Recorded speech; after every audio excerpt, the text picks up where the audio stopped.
This is the United Uprising channel. Welcome to today's show. I stumbled upon this clip from the late 80s and early 90s, interviews with a guy who wrote a book, who goes by the name FM 2030. And I'm laughing because, of course, FM probably means, well, we know FTM and what it stands for, right? Female to male or male to female, because these people play roles. Now, I don't know if this guy is a FTM, but he certainly is a government operative who was talking about transhumanism way before anybody really had a clue about it.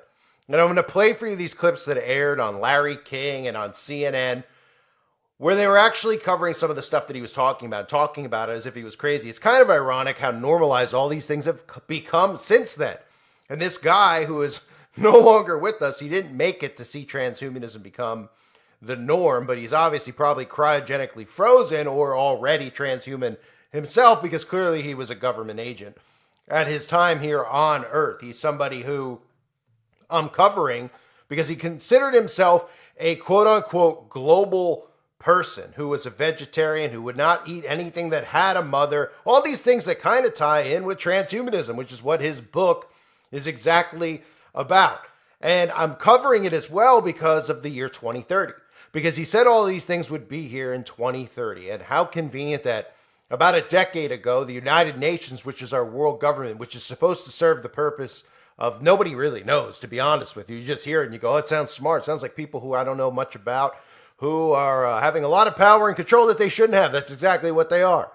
And the year 2030 is very, very interesting because that's the year that this guy is talking about transhumanism becoming normal, becoming established in our culture and our society. And 2030 is the year, of course, Agenda 2030 with the UN, where they've decided to change the entire world and change what a human being is. So this guy is talking about what a human being is about 30 years ago. And look how much of this stuff has become the new norm in the year 2023 going to 2030. His name is FM 2030. Really, FM 2030 is the legal name of a California-based futurist whose original name was much more conventional, FM Esfandiari. Under that byline, his work has appeared in such respected publications as the New York Times. Esfandiari changed his name, he says, to affirm his belief that the years around 2030 will be, in his words, a magical time. FM 2030's latest book is Are You a Transhuman? A checklist of change the author is sure is coming in the 21st century. David George reports on the vision of an original and sometimes outrageous futurist. We began our interview with the man who calls himself FM 2030 at, of all places, a hospital. The same Atlanta hospital where he'd undergone emergency surgery just a few weeks earlier. FM says in the future, hospitals won't just fix our ailing bodies, they'll issue replacements. We will not only be able to replace very nearly any part, any malfunctioning part of the body, but we'll be able to do something infinitely more, I think, exciting. And that is, we just give the person a new body. Whole body? Whole body, yeah, replacement body. One fell swoop or piece by piece? Well, either way, and probably both ways. FM says the number of people walking around today with transplanted organs, artificial limbs, and synthetic body parts is proof that the ultimate makeover is only a matter of time. You know, if we are able to build bridges and ships and even buildings that last for hundreds of years, why can't we build bodies that can last for hundreds of years? Or bodies that can be easily jettisoned or easily replaced? And I believe we will. But won't that increase the strain on a world already running out of room? FM 2030 says there's plenty of room left on Earth, thanks to technology that makes it possible for humans to build cities in the deserts and outposts at the poles and to live almost anywhere we want. And then there's always space.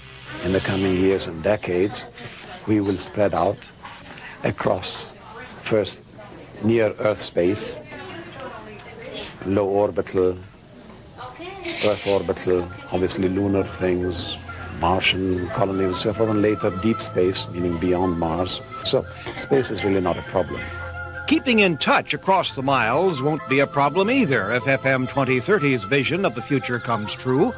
He says satellite technology has already created the beginnings of what he calls a telesphere world, in which people won't just talk, they'll teleconnect.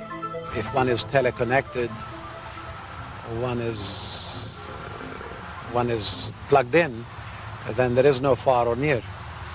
And what this is doing is recontexting the architecture of life on this planet.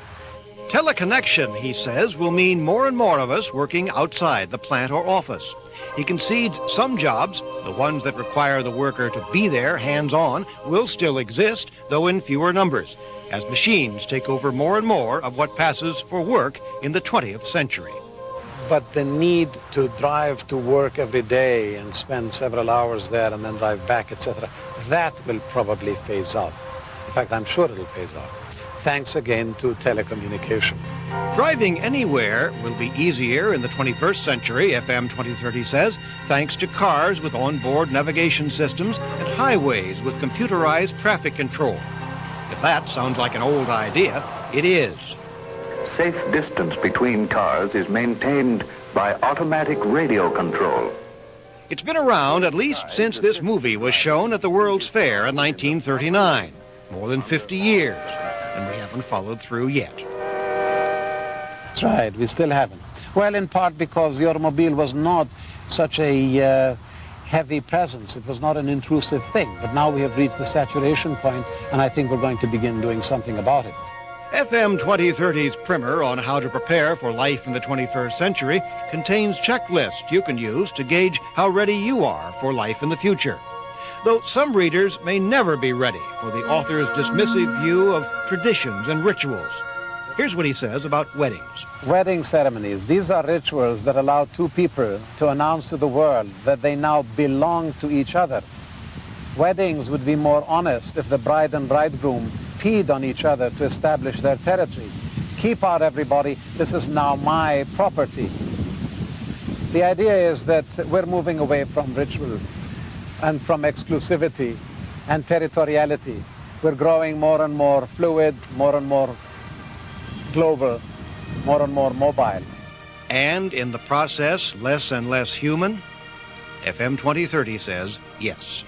The fact that we're no longer of this planet only, and the fact that we're no longer confined to these bodies, leads me to foresee a time, very short, very, very shortly, I'd say in the coming 2-3 decades, when in fact by no stretch of imagination, by no stretch of definition can anyone be called human.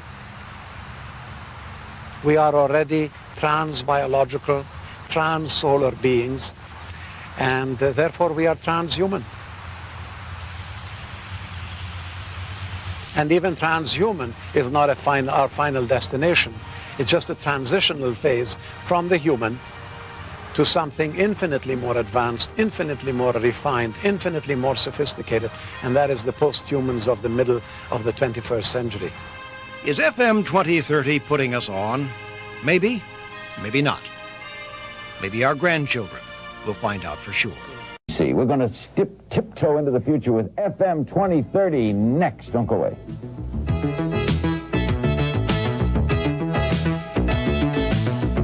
Coming up, are you ready for the 21st century?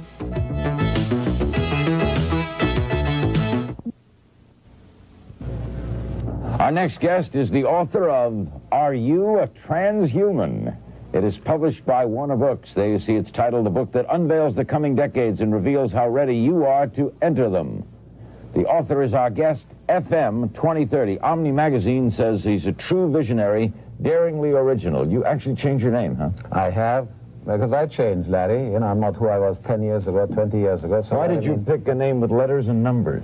Well, first of all, I'm a person who's not involved in the past. I like to think of myself as someone who lives the future. And I wanted a name that evokes the future, a name that evokes my dreams and hopes and visions. And I thought 2030 was a neat name, yeah. Well, at that time, let's say 40 years from now, a whole lot of things that are beginning to happen now, like, for example, life extension, or space colonization, or solar satellites, the ability to, for example, change season and have sunlight anytime, anywhere. All of these things will by then have crystallized. So it's a very exciting time. You are not saying by taking this name that we will be named that way. No, not at all. I think we will have the greater latitude and flexibility. People will not remain stuck with their old names. But we'll have our heritage. That'll remain. The heritage will remain, won't it? I think we'll be less and less preoccupied with heritage. Already we are less and less hereditarian than ever before. We're more and more future-oriented. It matters less and less where we came from. I mean, we all came from ancestors who swung from trees. But what matters is where we're going. Mm-hmm. What do you mean by the title, transhuman? It means the stage beyond the human. This very day, there are scientists who, through, let's say, biological engineering and genetics and robotics and what we call transgenesis and so forth, creating the beginnings of what will eventually be life forms more advanced, more refined, more evolved than us humans, including ourselves, by the way, Larry. Do you say that if we are not into the computer, we are lost? That we have to be into the electronic age, or we're dwindling? One of the self-tests here, mind you, this book is comprised of self-tests, which I developed, by the way, my seminars for UCLA Extension, where I teach, and also for seminars for professional people and business people and so on. One of the self-tests asks, you know, what kind of technology do you use? How teleconnected are you? What kind of, for example, high-tech systems do you have in your home? Do you have at work? And if you're not teleconnected, what does that mean? It means that you live a low-tech life. And you're falling behind. Well, it can be, in that it does not maximize your efficiency or your effectiveness. For example, it does not help open up a lot of leisure time. Where in Southern California, where I live, a lot of us are teleconnected. We go to the beach, for example, and we connect from wherever we are. At the beach in Santa Monica or by poolside, and you conduct your business that way. We're going to live longer, obviously. Absolutely. What do you say, 150 years will be? I'd say if you're around in the year 2010, there's a very, very good chance that you'll be around in the year 2030. If you're around in 2030, there's an excellent chance you can coast to immortality. Indefinite lifespans. Mind you, Larry, not with these bodies, and certainly not on this planet only. Jesus, we just missed. No, we haven't. In the breath of lifetime, we missed. Some of us will miss. And I think it matters less and less how old we are. It's for example, one of the self-tests here asks, how immortality-oriented are you? The fact is that we are, you know, making gains, as you well know, in the area of life extension, but many people are just not tuned in. They still have bad lifestyles. You look into the future all the time. That's what you do for a living. I do, exactly. What don't you like? What do you see that you don't like? That it's not happening fast enough. How about, you call for, you think relationships will be bi-coastal, trans-global? Are we going to hop, are people going to go to Japan in 2 hours? Well, yes, we will have what are called hypersonic aircraft, for example, space planes, which will whiz us across the planet in anything like an hour or two. We have the very beginnings of them. We have models, you know, working on them. Are we going to look Star Trekian? Are they going to have those kind of things, no. Global things, and interplanetary landings? I think we will be infinitely more imaginative and more exciting, and I think our biological bodies will be, for example, more durable, more imaginative. We will certainly travel across the solar system. By 2030, for example, there will be, I'm sure, hundreds of thousands of people living across the solar system. What is this going to do to family and love and relationships? That going to change? You know, it's interesting. A lot of people are very territorial. We're territorial organisms. And although a lot of people accept the fact that there are changes going on all tracks, like in the economy, in decision-making processes, in technology and values, people have difficulty accepting the fact that changes are occurring in the home as well. And that's where I get a lot of my flack. And one of the self-tests here asks, how family-oriented are you? The fact is that, you know, we are less and less family-oriented. We're less and less impelled by biology or biological connections, and we're moving toward spontaneity and voluntarism in relationships. We're less and less hereditarian. There's still going to be sex. Oh, absolutely, for a long time to come. Good news, FM. Our guest is FM 2030. The book is Are You a Transhuman? You test yourself about your ability to cope with tomorrow, because it's coming faster than you think. It's published by Warner Books. We'll take some calls. If I say FM, am I calling you by your first name? FM is fine. Let's take some calls for F. That's real intimate. Right after these words. Someone do that.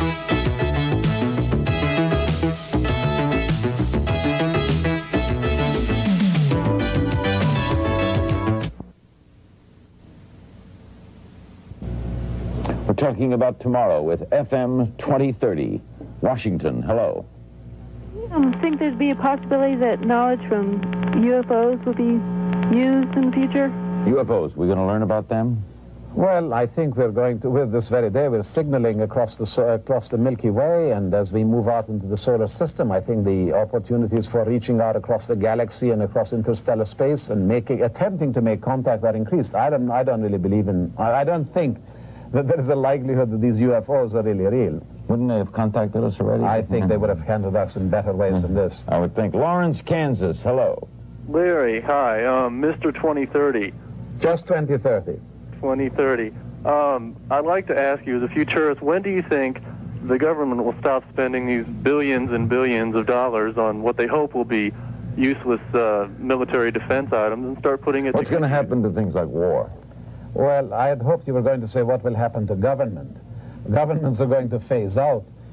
In fact, as we move toward decentralization of authority, of power, of influence, of wealth, you see that the power of the central government, for example, right here in the United States, is continuously eroding. Some of the greatest changes in this country in the last 25 years, the women's movement, the civil rights movement, the consumer movement, the environmental movement, the youth movement, the sexual revolution, etc., all these were spearheaded by people outside government. And it's interesting that most of the government, most of the administrations during which these mass movements occurred were able to do very little to stop them. Are we going to see... The point is, yeah, the power is really... Are we going to see the end of nationalism? I think we're moving toward the global age, absolutely. Florence, South Carolina for FM 2030. Hello. Yeah, Larry, my question for the gentleman is whether or not he realizes that 2030 is not even on the FM dial. And we'd like to know what FM stands for, if he would address that. Does it have any meaning? Well, it stands for me. It stands for future model, future anything. It really has to do with the future. Futurists, how do they... I mean, this is an educated guess, right? Mm-hmm. You don't know this is going to happen, do you? Or what tells you it's going to happen? No, but you know, Larry, we have developed, since the last time, for example, I was on your show, we have refined and fine-tuned methodologies for anticipating changes. We are understanding the dynamics of change better and better. For example, just to give you a quick example, our weather forecasts at one time, let's say 25 years ago, were very inaccurate. 10% accuracy in the early 60s. Today, they're 90% accurate. Give us supercomputers, and in about 10, 15 years, we'll be able to make projections for climatic changes. By the same token, we have genetic profiles.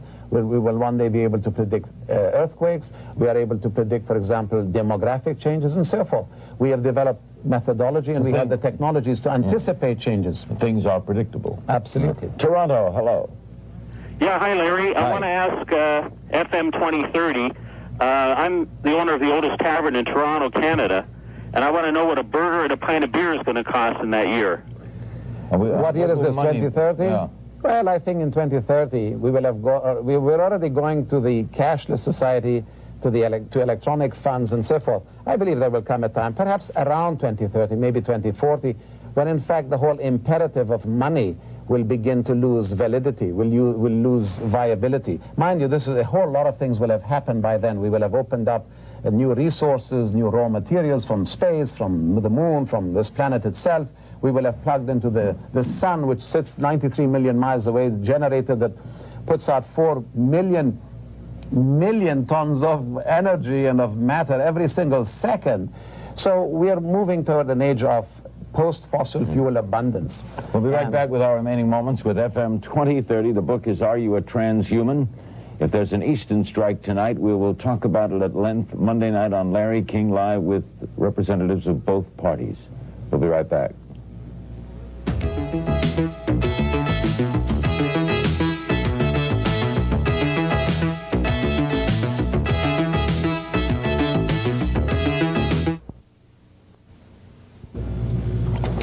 San Angelo, Texas for FM 2030. Hello. Yes, will genetic mutations have an effect on the future? Of course, biological engineering, recombinant DNA, we're at the very beginning of it. In fact, this year or last year we began what is called gene therapy. We're beginning to replace some faulty genes. Doesn't that scare you? But mind, not at all. In fact, it encourages me because we will be able to correct a whole lot of diseases. We'll be able to prevent a lot of diseases. We're going to create life? We're going to create new life. But you know, we ourselves, many of us, millions and millions of us around, will be around by the time we attain immortality. Physical immortality, 30, 40 years from now. I mean, 30 years ago, people like me, we would make projections. There would come a time when there'd be tens of millions of people over the age of 65, and nobody believed us. You know, they dismissed it. Now it's already happening. Yeah, exactly. Thank you very much. Thank you, Larry. Pleasure. FM 2030, the book, Are You a Transhuman? The publisher, Warner Books. So that's the new norm. How many things in there could we look at? You can all leave comments in the comment section where this guy's literally predicting the future. Now, of course, he's not predicting the future. The reason he knows this is because this is all scripted. This is all planned. This isn't something that just happened organically. Oh, we're going to get to that point. This is conditioning. His book, the reason he's on Larry King, the reason he's being promoted on CNN, they're all tied in together, right? They get these guys who sound like biotechnicians or scientists and engineers, and what they're really doing is controlling human beings and what they're going to be. Even then warning about how robots and transhumanism would eliminate jobs, and everybody seems like it sounds like a great idea. Yay, we're going to lose jobs. Yay, we're going to lose. Humans are going to become the second-rate species unless, of course, human beings merge with technology. And that's exactly where we're headed. And that's, people become so desensitized, they think that it's normal, it's cool. And they're going to be convinced, they're going to be proud of this. They're going to be loving the fact that they have technology inside of their bodies. 30 years ago, you could see the pushback. Now, Larry King, of course, rest in Bagelville, Larry, with your big schnoz. Of course, Larry was on the in because we all know who this stems from, creating the perfect race, right? Genetically modifying human beings. So you can look at some of the clips from those videos and laugh about how dated the technology looks.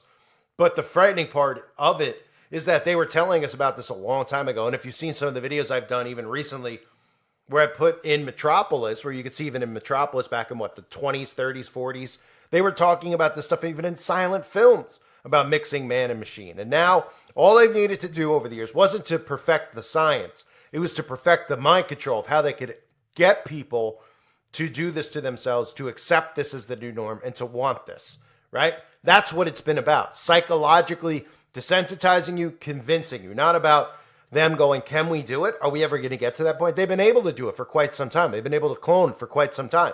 They've been able to modify human beings for quite some time. Now it's about convincing you to do it. So, coincidence that the guy's name happens to have the year 2030 in it? And of course, 2030 and Agenda 2030 are all about this. That's what it's all about. It's all about, the Great Reset is about resetting humanity. It's not just about the things that I've discussed about killing off the economy, killing our food supply chain, ending the consumption of meat. It's not just about those things. It's about you. It's about changing and resetting what a human being is. And the only way they can do that is by getting inside your body. And the only way they can do that is if you allow them to. And guess what? A lot of people don't even realize that they're already allowing them to. And it's only going to get worse. I thank everybody for being here. Let me know what you thought of this in the comment section below. I thought it was pretty fascinating, pretty funny as well. Always like watching some of those older clips. They're a good reference point to tell you that this isn't some new type of conspiracy thing. We've all been warning about it. Other people have been talking about it, right? And now with the internet, we can go back and see some of the stuff that they've mentioned to us in the past that are now becoming true. And of course, the year 2030 wasn't by coincidence. It's because he's in the know. His job was to come out and normalize this stuff even 30, 40 years ago, right? They knew 2030 was the goal then, and we're getting closer to 2030. But people will see in the big, why did he even renamed himself to this? Well, he's a government agent. There's no trace of who this guy's real identity even is, right? They name change, some of the stuff even in his Wikipedia read about him, right? He published a book called Optimism One, as in One World Global Government. Started going by the name FM 2030 for two main reasons: to reflect the hope and belief that he would live to celebrate his 100th birthday in 2030. Secondly, and more importantly, to break free from widespread practice of naming conventions that he noted as a collectivism mentality. Yeah, this won't be a collective mentality. This will only be a hive mind, all these people who are connecting themselves with technology.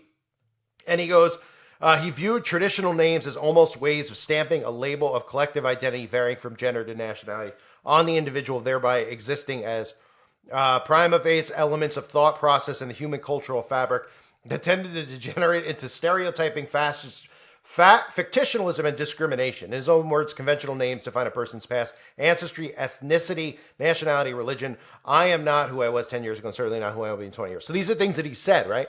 And now think about the stuff we live with now. how they've brainwashed people into all this stuff. There's no genders anymore.